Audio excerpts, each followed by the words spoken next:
வடமாடு ஜல்லிக்கட்டு அதை பற்றி பேஸ் பண்ண ஒரு திரைப்படம். இந்த படத்தில் வந்து மாடு, அதாவது அதோட உண்மையான பேர் வந்து சோழன், படத்துக்கு வந்து பாண்டிமுனி அப்படிங்கிற ஒரு கதாபாத்திரத்தில் அந்த மாடும் படம் முழுக்க வந்து பயணப்பட்டிருக்கு. அதாவது அந்த மாடோட ரொம்ப பழகினதுக்கப்புறம் தான் தெரியுது அந்த மாடு வந்து ரொம்ப குழந்த மாதிரி. ஃபஸ்ட்டு நாள் நாங்கள் ஷூட்டிங் முன்னாடியே ஒரு 10 நாள் அந்த மாடோட பழகிறதுக்கான வாய்ப்பு கிடச்சிது. ரொம்ப பழகி இப்போ இந்த 40 நாள் அந்த மாடு இல்லாத நாளே இல்லை ஷூட்டிங். அந்தளவுக்கு அந்த மாடு வந்து ரொம்ப ரொம்ப ஒத்துழைப்பு கொடுத்தது. என்னதான் இருந்தாலும், என்னதான் அது ஒரு அனிமலாக இருந்தாலும், ஒரு மாடு எப்போவுமே அதுவும் ஜல்லிக்கட்டு மாடுங்கும்போது பக்கத்தில் யாருமே வந்து உள்ளே விடாது. வடமஞ்சு வரட்டு மாடுனா அது 9 பேர் சுற்று போடுவாங்க. 9 பேரையும் தொட விடாத அந்த மாடு அந்தளவுக்கு ட்ரைனிங் கொடுத்துருப்பாங்க.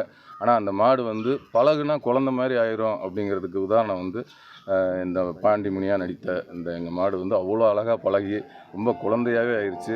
எங்களுக்கு நேற்று படப்பிடிப்பு முடிஞ்சோடனே அதை பிரியறதுக்கே மனசு இல்லாமல் அந்த மாடுமே ரொம்ப சென்டிமெண்ட்டாக வந்து பிரிஞ்சோம். ரொம்ப அழகாக அந்த மாடும் ஒத்துழைச்சிது. அதிலே இந்த படத்தில் நடித்த நடிகைகள், டெக்னீஷியனாக இருக்கட்டும், எல்லாருமே ரொம்ப ஒத்துழைப்பு கொடுத்தாங்க. இந்த படத்தோட தயாரிப்பாளர் ராஜசேகர் அவர்கள், பிரபு அவர்கள் ரொம்ப அவங்களாம் வந்து ரொம்ப சப்போர்ட் பண்ணி எல்லா ஆர்டிஸ்ட்டுமே ரொம்ப சூப்பராக பார்த்துக்கிட்டாங்க. ரொம்ப லொக்கேஷனாக இருக்கட்டும், டைரக்டர் என்ன கேட்குறாரோ எல்லா வசதிகளையும் செஞ்சு கொடுத்து ரொம்ப அற்புதமாக அந்த வடம் திரைப்படம் வந்திருக்கு. நீங்கள் எல்லோரும் பிடிச்ச ஒரு படமாக இருக்கும். ஏன்னா வடமாடு மஞ்சு வரட்டை பற்றி தமிழ் சினிமாவில் என்ன எதுவும் அதிகமாக வரல. இது வந்து முழுக்க அந்த வடமாடு மஞ்சு வரட்டு, அந்த மாடை வளர்க்குற அந்த பின்னணி சம்மந்தமான ஒரு கிராமத்து ஒரு நல்ல கதையாக இருக்கும். எல்லோரும் பாருங்கள், எல்லாருக்கும் ஒரு பிடிச்ச படமாக இருக்கும். திரைக்கு வரும் எதிர்பார்க்கலாம் சார். இது இப்போ தான் பூசணிக்காய் உடைச்சிருக்காங்க. அது மாசாணியம்மன் அருளால் பூஜை போட்டதும் அங்கேயே போட்டிருக்கோம். அதை தொடர்ந்து வந்து நம்ம குற்றாலத்தில் ஒரு 30 நாளைக்கு மேலே அங்கே படப்பிடிப்பு நடந்தது.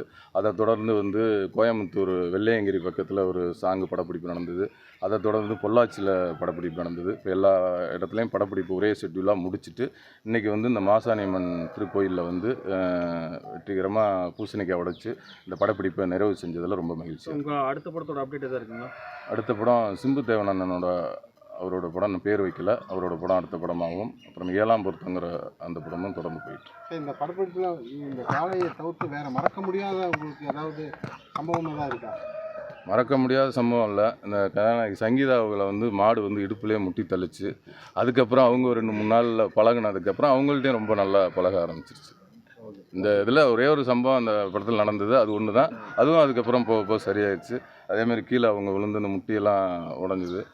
அதெல்லாம் வந்து இப்போது அந்த மாடோட பழகினதுக்கப்புறம் வந்து ரொம்ப அது குழந்தை மாதிரி எல்லாத்துட்டையும் ரொம்ப அழகாக பழக ஆரம்பிச்சிருச்சு. செய்திகளை உடனுக்குடன் தெரிந்து கொள்ள கீழ்கண்ட கேபிள் மற்றும் டிடிஹெச் நெட்வொர்க்குகளில் எம்நாடு செய்தி தொலைக்காட்சியை காணுங்கள். பாதகம் செய்பவரை கண்டால் நாம் பயம் கொள்ளலாகாது பாப்பா. மோதி மிதித்து விடு பாப்பா, அவர் முகத்தில் உமிழ்ந்து விடு பாப்பா. அண்மை செய்திகளை உடனுக்குடன் தெரிந்து கொள்ள இணைந்திருங்கள் எம்நாடு தொலைக்காட்சியுடன்.